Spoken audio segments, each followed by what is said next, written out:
بسم الله الرحمن الرحيم نحمده ونصلي على رسوله الكريم أما بعد. Today inshallah we'll go over a ayah, one verse from Surah Al-Kahf in the 15th juz. There's a story of Kahf. We should read the tafsir of the surah. It's a very motivational surah for everyone. There was a king who didn't allow one God to be worshipped in his kingdom. This was at the time of after Isa alayhi salatu wassalam. So this king only allowed idol worshipping. Then what happened was one of the disciples of Isa alayhi salatu wassalam, the true teachings of Isa is Islam. La ilaha illallah. La ilaha illallah. So one of the disciples of Isa alayhi salatu wassalam comes to this town, and in this town he starts living there, residing there, he starts working there. And then normally the way how he is, he's unique. When you're a Muslim, you're unique. Your way of talking, your manner of walking, your manner of using even the bathroom, your mannerism with people around you, it makes you unique. You stand out. You stick out to people when you're a Muslim because your morality is different. And if you follow the morality of Islam, you will look like an innocent, pure individual. People get attracted to you. So Isa's disciple, Isa alayhi salatu wasalam, his disciple, rahimahullah, he was like that. And then amongst few people that he taught the true teachings of Isa, Allah ta'budu illallah, that you worship none but Allah Azza wa Jal, monotheism, oneness of Allah. There was a group of youngsters that he met and he taught them Iman as well. He taught them Tawheed and the belief in one Allah subhanahu wa ta'ala. He taught them the true teachings and the true religion of the time. Now these youngsters started practicing their faith. Now this is the power that the youngsters have. Society does not want the youngsters to be empowered because the youngsters can change the future. These young individuals, they were empowered by their faith. The king found out, some people told him that there's a group of youngsters, they're defying you, your command. They're not believing in your idols. Matter of fact, they're saying they're false. They are speaking against your gods. They believe in one God. So you have to do something about this. The king gets enraged. He says, bring me these youngsters. So he sends a whole army after them, soldiers after them. They can summon these youngsters in the court, and the king tells them, because the king was actually going on a journey, I'll give you some time to leave this religion, forsake this religion of yours, and come back to worshipping multiple of gods, our religion. And when I come back from Safar, this must be done. When I come back from my journey, you must do this, forsaking this religion of yours. So the king leaves on Safar. These youngsters, they're thinking about it because, or else the king told them, or else we're going to kill you. You cannot live here, we will kill you. Now these youngsters sit together. And remember, when you have powerful and righteous group of friends, they'll motivate one another. One of them said, we will never leave the belief in Allah subhanahu wa ta'ala. We will never forsake the truth. Now what are we supposed to do? The other one suggested that there's a cave that we know. Let us go inside this cave and we'll seek protection in Allah inside this cave.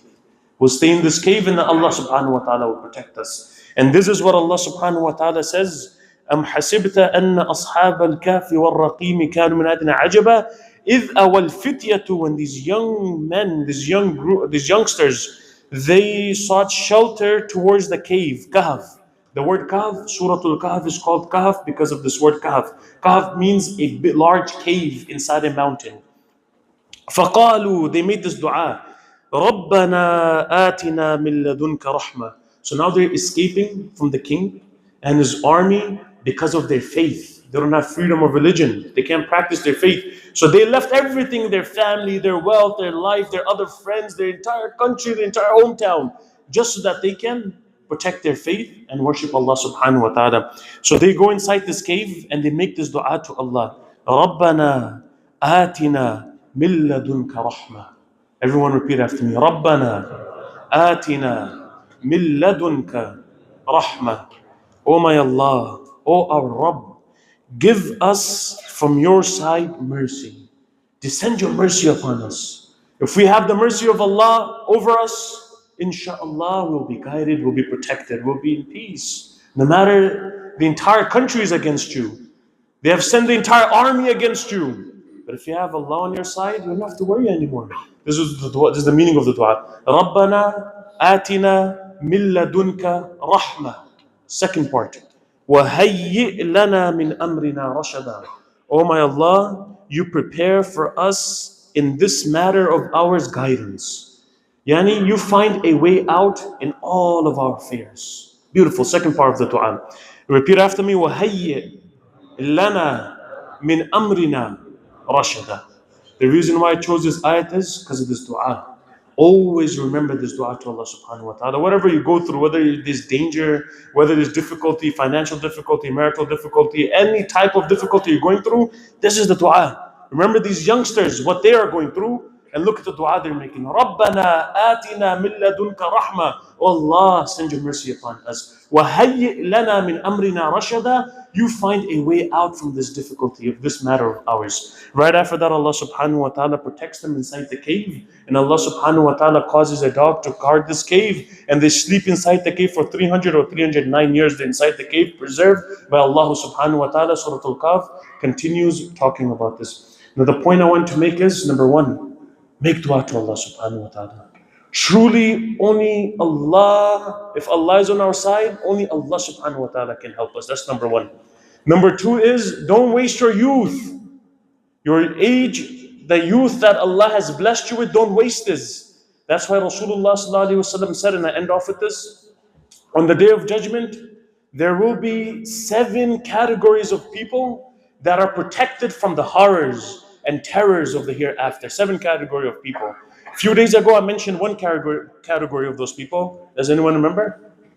An individual whose heart is connected with the masjid, correct? Another category of people on the day of judgment, Allah will protect them under His throne. Allah will save them. Is a youngster, shabun, nasha'a fi ibadatillah. It's a youngster, is a kid, a child, a youngster who grows up worshipping Allah subhanahu wa ta'ala. So Allah, oh youngsters, Allah has given you this youth. Don't think that when I get old, I'll do hajj and I'll change my life. I'll do tawbah. I'm going to stop all the haram that I'm doing when I grow up, inshallah. Don't make this intention. This is shaitanic deception. Intention is every moment right now, I'm going to be the best Muslim. This is what we learn from this hadith. May Allah subhanahu wa ta'ala give all of us tawfiq to understand this. May Allah subhanahu wa ta'ala give us all tawfiq to get close to Allah Azza wa Jalla. 2 quick announcements. The first